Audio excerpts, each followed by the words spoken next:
Hey, welcome back to the Backyard Professor Chess videos. I've got some more club games I want to show you. This is by my good friend Odo Kerr, 2015. He is now rated over 2,000. When he played this game 6 months ago, he was playing a 2025 rated player, but he wasn't rated 2,000. He has since then gotten to the rating of 2,000, and Odo Kerr has an absolute unique style of playing chess.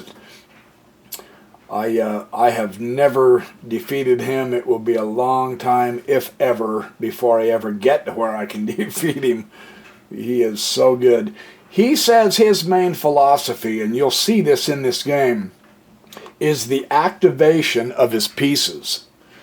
And he's exactly right. He puts everything into it. Now this player he's playing is rated 2025. Notice he is exchanging one of the central pawns, hitting the center. And now notice that he changes down a piece. And the pawn structure of black has not been interrupted. So that exchange was really interesting. That was a well done exchange, and Odo Kerr's coming right up the middle. Now this gives him a chance.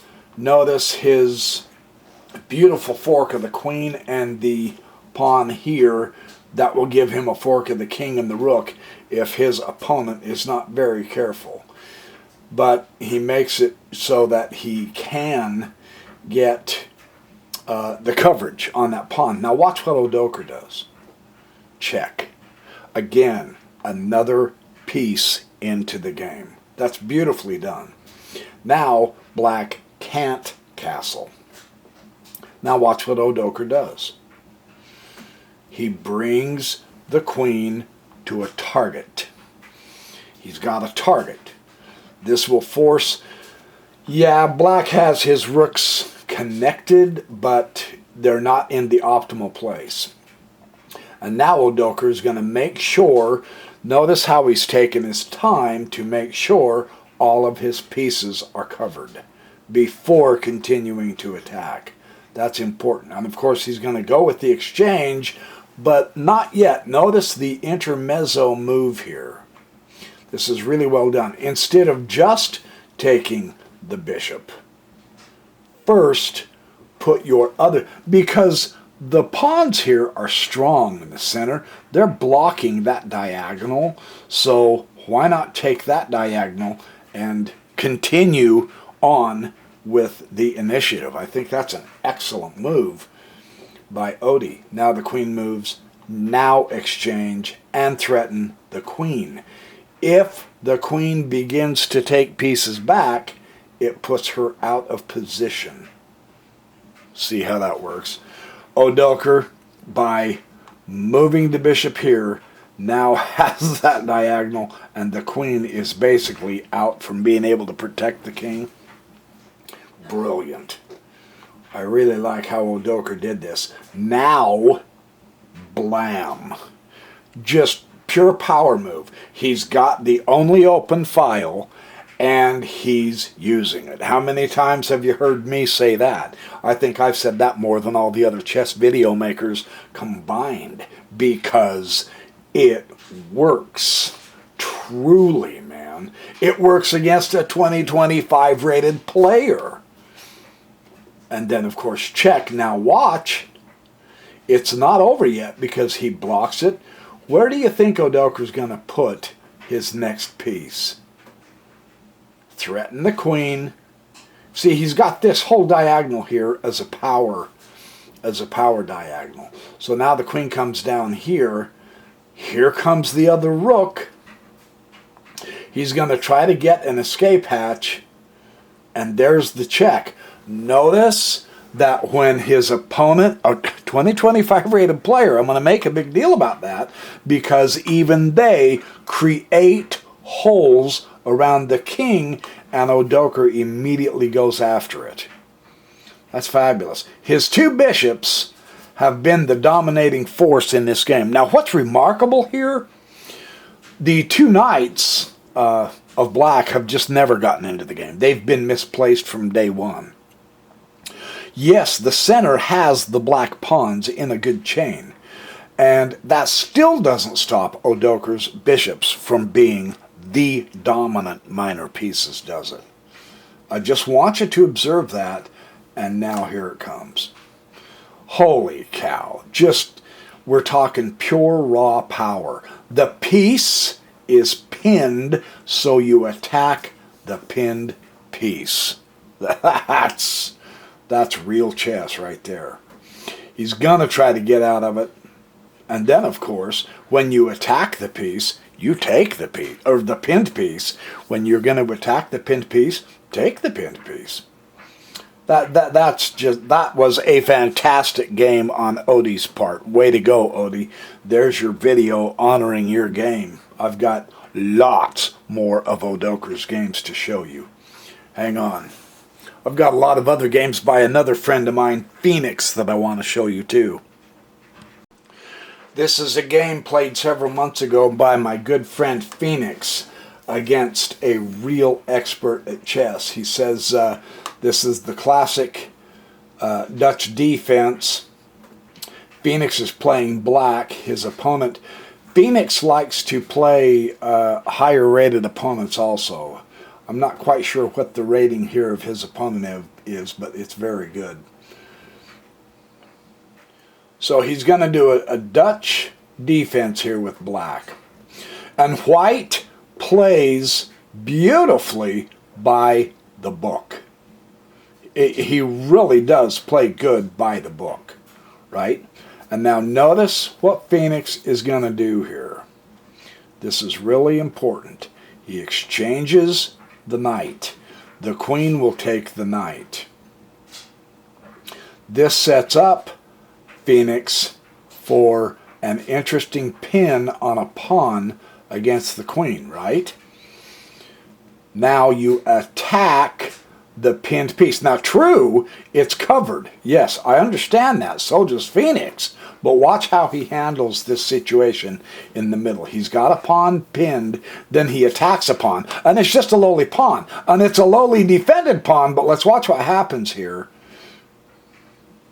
Blam.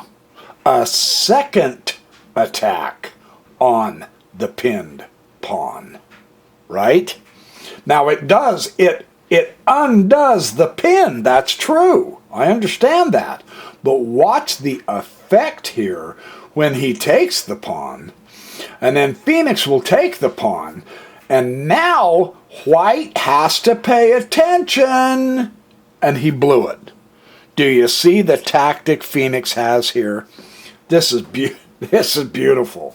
This is awesome. Remember, the piece was pinned at one point, and now just press the pawn. A discovered attack on the queen and the knight with that pawn. So it's a discovered attack, and it's a double attack, and white is going to lose a piece. And when you lose a piece, Phoenix I would put against anybody online. He's that good. Odo Kerr I would put against anybody online. He's that good. Username I would put anybody against Username online. He's that good. When Phoenix wins a piece, it's game over. You don't keep playing him.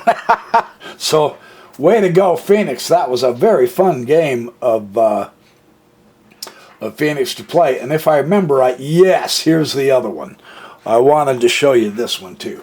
This was 8 months ago, and it's his favorited Blackmar Demar against the Ziegler defense. Let's see what the heck all that translates into. Let's see what white does. Phoenix is playing white. Queen pawn opening. Good center. Notice how he does this, what this will do. The effect of this is going to open up the center somewhat. Yeah? Now, watch how Phoenix develops. There's a pawn move. Now I'm not criticizing black for that pawn move because he's opening the diagonal for the black and it gives the queen a chance and all that. But the development now is clearly on Phoenix's side, and he takes advantage of it because now there's going to be weaknesses created. Do you see what that move does? Phoenix can now take the pawn with the bishop. this pawn can't respond. Or no, I mean, sorry. Well, let's see. How does that work? Here, I'll show you. No, yeah, black came back down to protect that pawn. Yeah, that pawn has to be protected. That's what I meant. Now, Phoenix is going to take the pawn, and of course, now that was a knight sacrifice for the positional option here. So he threatens, and now he can go get that pawn. That's what I was saying. I was one shoe ahead of the step shine here. The intricacy of this is really nice. Watch how Phoenix handles this. Again, bringing a piece out with tempo, because now the queen has to move again, right? And now is that beautiful fork. That's you know, this is so Phoenix. He's so good at this kind of chess. And now black can't castle, and his king is, guess where? Look where the king is. Do I have to tell you? It's on an open file. Watch how Phoenix eliminates the weaknesses of the pieces here. Very interesting. He comes back out. Now his opponent is going to try to get a piece going here, and so he will exchange. And now look. What an exchange, because notice he's taken the time to keep his center pawn strong, right? He did a pawn move. His opponent gets the open file, but watch how Phoenix handles this. He brings the other rook in the open file because he's got the two rooks because of an earlier tactic here. And he can't afford to exchange the rooks. Did you notice that? That's really cool to know when you've got the two rooks. If your opponent exchanges the rooks, that's definitely going to be a negative for you. And then check. Absolutely. Yes, and then check. And you go, wait a minute. He swapped yes, because now it's a rook versus a knight endgame. Fundamentally so. And now look at the fork. Well, he could have taken it that way too, but that works. You know, yeah, now he's got that one. And now he's got, well, he's going to push the pawn. Yeah, he's going to push the pawn, discovered check, and that's where the black resigned. I mean, obviously. So that was a beautiful illustration of Phoenix. I played through this game before I showed it, and I was one step ahead of the sunshine or shoe shine or whatever. But that's my good friend Phoenix, and I've got some other games I want to show you as well from the club. These are awesome, aren't they? Here's a game from my good friend, The Real Gambit. And he's playing white. Now let's see how this works. He's going to play against a Sicilian dragon. And so far, that's typical, beautiful, wonderful Sicilian. Get the pieces out. His opponent is going to fianchetto, so he's got to watch the central diagonal.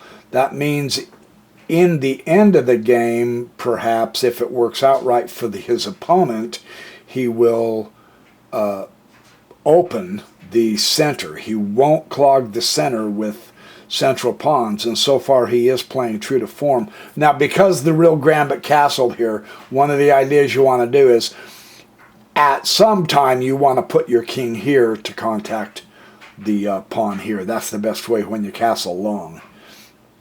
And so the Real Gambit chose to go ahead and do that now. And now that the king is tucked away, fine, throw the pawns up there because his king is over here. Throw the pawns up there and let's go for an attack. Creating weaknesses. Now, notice he didn't push the pawn.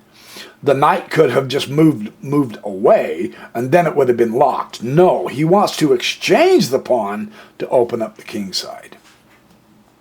So now we've got weaknesses, and now he's going to right. Look at that beautiful connection with the queen and the bishop. That bishop of blacks is the strong guardian here. It's a good idea to try to exchange that bishop. And if he won't, then the point eventually, and then that was a beautiful fork. That is a beautiful knight-bishop fork by his opponent. And let him take. He responds with the knight. Now watch what this does. And then keep bumping up. Now take. Notice he put himself in the position to where, once the exchange is occurring, he can continue opening up because he's on the open file here, right?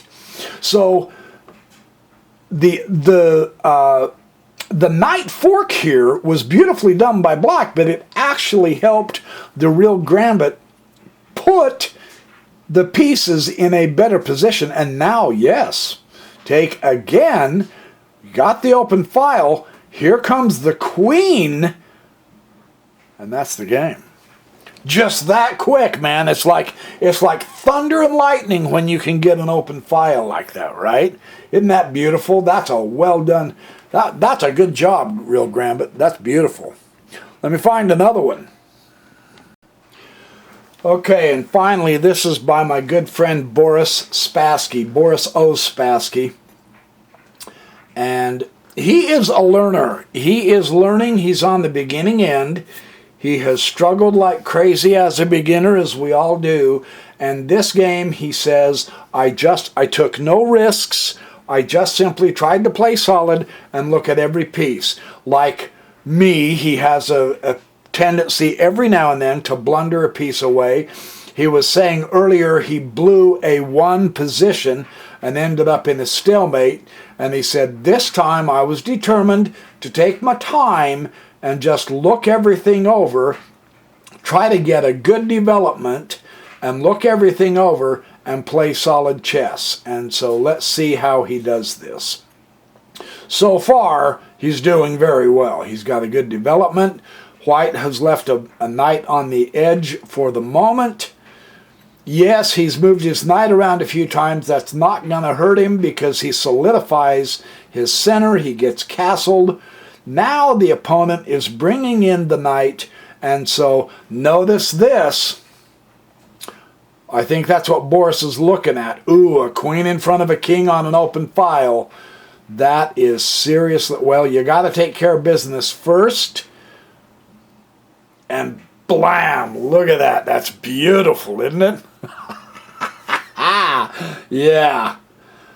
Nice recovery. Very good, but now the piece is pinned to the queen. Notice, okay, now his opponent has castled long while Boris castled short. So notice what Boris is doing. He brings his pieces to the better square with tempo. Now the queen has to move. Again, hovering in front of the king.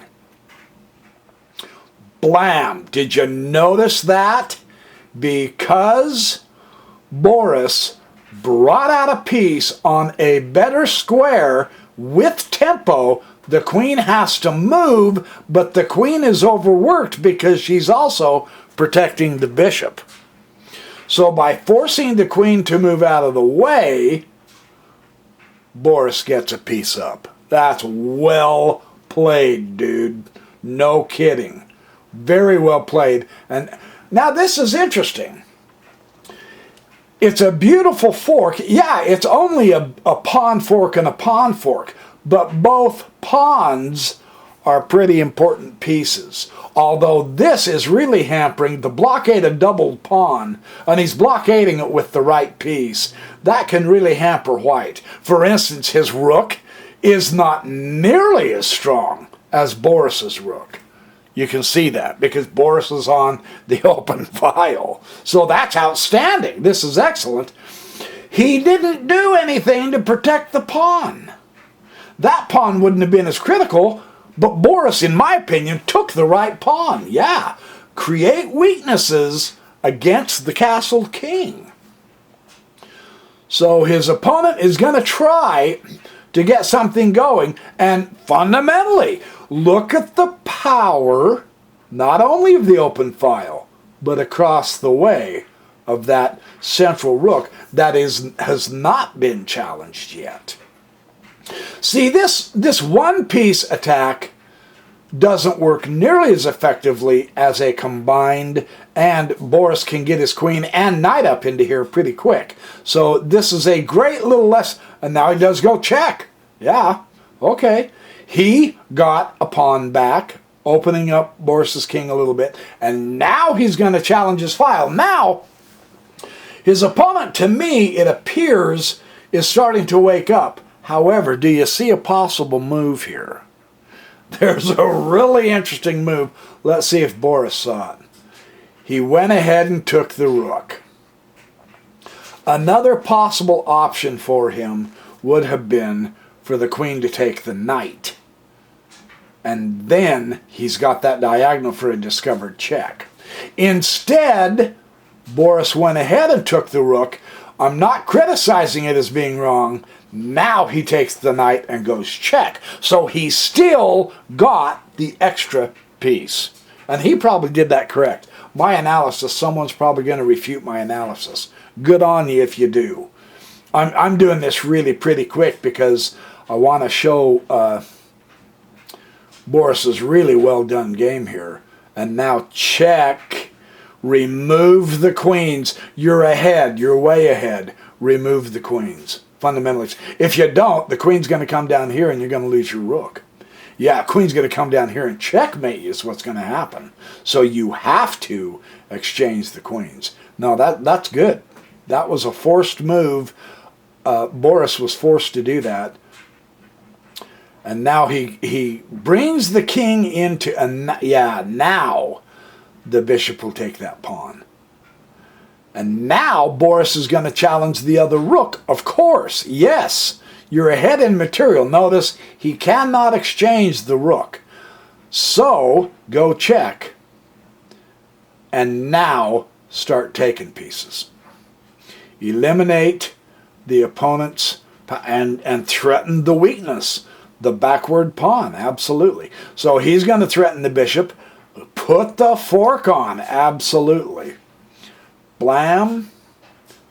Blam, yes. He will go discover double check against Boris, that's true. But really, again, it's a single piece attack, and so it really doesn't affect Boris in a negative way. And now he's going to grab that side row here to keep that king where he wants him because, yeah, and why he did that, I don't know. The game is, for all intents and purposes, over. And it was there that it was there that white resigned. So, Boris, that was a well-played game. It really was. He put a lot of oomph into it, and it worked out extremely well. So, congratulations on that win. That was a few months back that he played that, So there are some more of the games of the club. I will present more chess games of the club here a little later. It's a fun situation to have so many good players in the club that are so willing to help us all learn chess and practice chess. And yes, we get critiqued, which is proper, but we also get helped, which is extremely fun. So there is your Backyard Professor Chess video.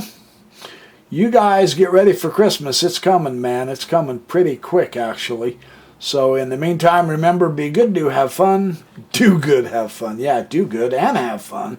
Absolutely. And remember, Santa Claus is watching, so keep practicing your chess. Oh, is this one by my good friend Phoenix? Hold on. Hold on. I'm going to show you another game by Phoenix real quick. Phoenix is so fun to watch. Odo Kerr is also fun. Let's see what Phoenix does. I'm going at this cold turkey. I've never seen this before. Any game by Phoenix is worth watching. He pushes the pawn, and now he's going to secure the center. Oh, he's playing hard, isn't he? And notice how he got that bump and jump real quick so that he can crack open the king side. That is so Phoenix. Now, he doesn't get the watch. That is so Phoenix. That is beautiful Phoenix work. Yes, he went down the exchange, but it opened up the king. Remember, he still has two undeveloped bishops, and now the king side, that bishop's going to be overworked is what I predict, because the king side is in trouble. And he's trying his best. Here we go. Here we go. Now here come the bishop. And of course, yeah, just bop it down one. Yeah, good move, brother. And look at this. Here come the bishop. He's going to push the pawns. Notice Phoenix hasn't castled yet. He's going to push the pawns. Yeah, you got no choice. Trap the bishop. That was fantastic. Beautiful, beautiful play in here. And now he castles and gets... He's going to challenge that. Yeah, look at this. Take it. And it was here that Black resigned. Because that's a beautiful little game. Look at the Anastasia checkmate coming up. He's got that covered. He's got that long bishop in the diagonal. That's the Anastasia checkmate, I believe. That's awesome, man. Phoenix, you are an inspiration. So anyway, okay, now I have gone over my limit for the moment. Thanks for all the great games in the clubs, you guys. You guys are just awesome. I'm going to continue showing many more of these games for the wider chess viewing public, because they're worth watching. It's fun to have such fabulous games to study and learn from. So, all right, you guys, I will catch up to you in the next Backyard Professor chess video. Woohoo!